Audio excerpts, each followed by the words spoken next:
going to continue our learning in algebra, and in this video we're going to revise expanding with one bracket, called linear expansion, and then learn how to expand with two brackets, and this is called quadratic expansion. Firstly, let's look at the one brackets, the one we've already done. We've got an example here, 5 bracket x plus 4. Now remember that expanding means multiply the terms inside the bracket by the letter or numbers outside the bracket. And so we have to multiply each term. So we start off with 5 times x, which is 5x, and then 5 times plus 4, which is 20.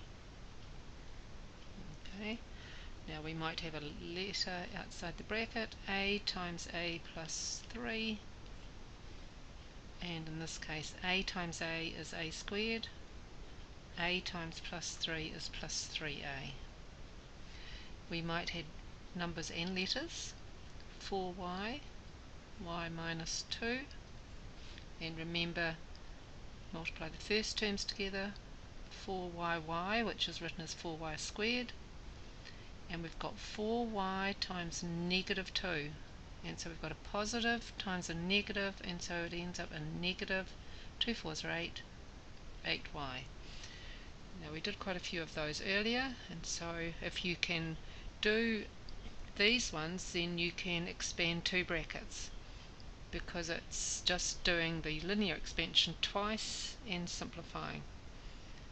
So let's try the first example. Bracket x plus 2 bracket times bracket x plus 4 bracket, which means you're multiplying the two together. Two brackets next to each other means times. Now the rule is that you multiply the second bracket by each number or letter in the first bracket.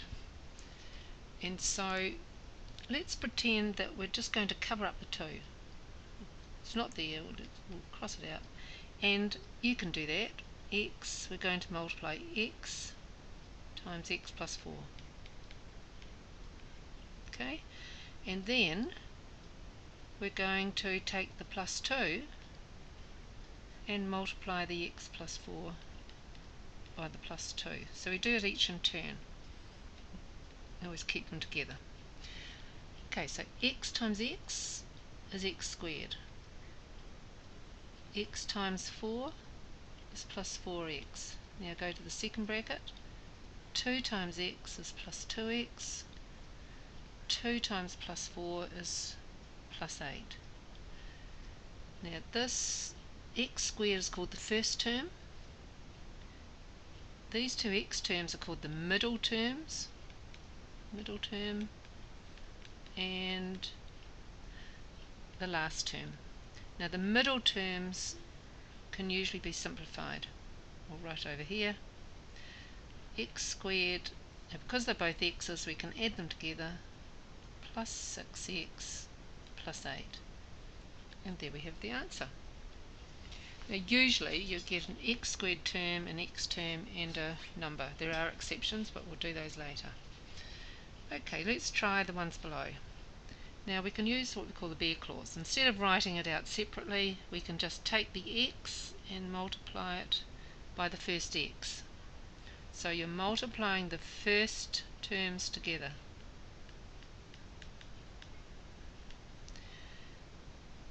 X times x is x squared. Okay, you're then taking the x and you're multiplying it by the plus 3. And so x times 3 is plus 3x. Now we could call those the outside terms. Outside terms multiplied together, if you want to remember it that way. Now we're going to take the plus 5 and multiply, and keep it together here. Plus 5 times x is plus 5x, plus 5 times plus 3 is plus 15. And we can call those, we did the inside terms, and then we multiplied the last terms. Now some people remember how to do it by using this mnemonic of FOIL. First terms, outside terms, inside terms, last terms. And use the bare clause. Okay, we can simplify the middle terms, and so we get x squared plus 5 plus 3 is 8, and so we get 8x plus 15. Finished. Can't do any more from that. Okay, next example, we've got some negative sign in here, so be careful. Take the first terms and multiply them together, get x squared. Now x times minus 7, that sign goes with it, so it becomes minus 7x. Now inside terms, plus 2x, and last terms, plus 2 times negative 7 is negative 14. Simplify the middle terms. Negative 7x plus 2x becomes negative 5x minus 14. Finished. Okay, you can replay the video and try these by yourselves. 2 to go. Okay, first terms together, x squared. Last terms, x times plus 6 is plus 6x. Inside terms, negative 3x. Last terms, minus 3 6s are 18. Simplify, x squared plus 3x minus 18. Finished. And here we have two negatives to multiply together. X times x squared. X times minus 3 is minus 3x. Now the minus 4 times the x is minus 4x. And minus 4 times minus 3, remember, is positive 12. Simplify the middle terms. When you do this, it's adding and subtracting. So we think of the number line. You're down 3, you go down another 4. So you're at negative 7x plus 12. Okay, so you could have another go yourselves at those.